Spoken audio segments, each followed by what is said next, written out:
There are many holidays that we like to celebrate here in the United States. Some of them are big, some of them are small. Some of them are such as Thanksgiving, Christmas, Easter, Valentine's, and we even have adopted holidays such as St. Patrick's Day. Another adopted holiday that we tend to celebrate a lot is Cinco de Mayo. Cinco de Mayo is often mistaken for Mexico's Independence Day, but that's not the case.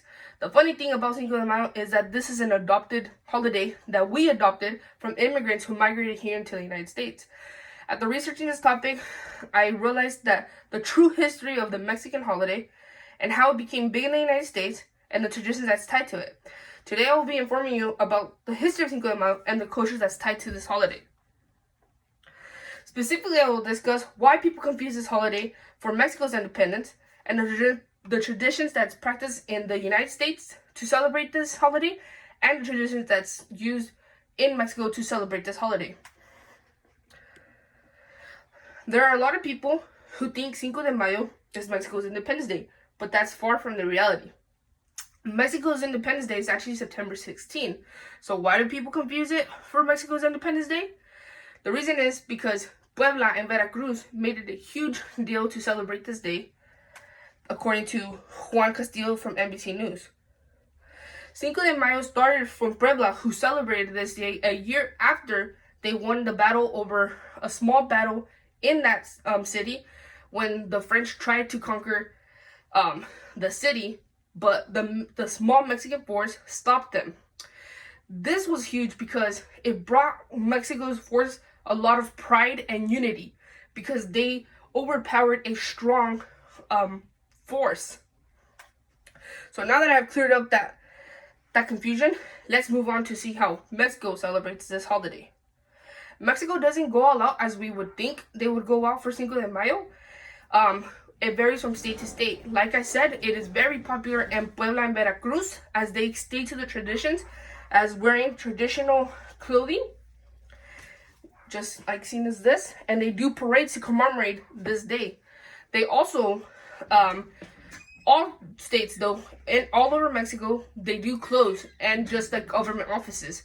So they do stay closed to commemorate this big holiday. However, parades and traditional food vary from state to state. Often you can find parades and a bigger reenactment of the Battle of Puebla in Puebla or Veracruz. On the contrary, the United States holds a little bit different traditions to celebrate this holiday compared to Mexico. For example, I will discuss how United States adopt the holiday. United States decided to celebrate this holiday a little bit different. For example, we don't have our government office or school off for this day, unlike Mexico does. The reason why is because it's not originally our holiday. We just adopted it. So what we do to celebrate it is we also know it as Cinco de Drinko, like many of you guys know it. And what we do is we practice a lot of Mexican cuisine and drinks to celebrate this day. A lot of people like to indulge in margaritas and Mexican beer, and some of them love to eat tacos. Who doesn't like to eat tacos?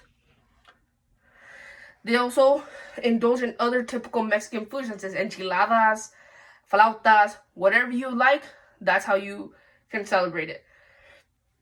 The beauty of this holiday is that despite the difference of celebrations, a lot of us get to practice the beautiful culture of Mexican. Now that you know the actual history behind Cinco de Mayo, today I have discussed the meaning of Cinco de Mayo and how it was adopted and celebrated here in the United States. So next time you are celebrating Cinco de Mayo, also known as Cinco de Drinko, remember, you are cheering for the small battle that brought Mexico pride and unity for their independence. Thank you.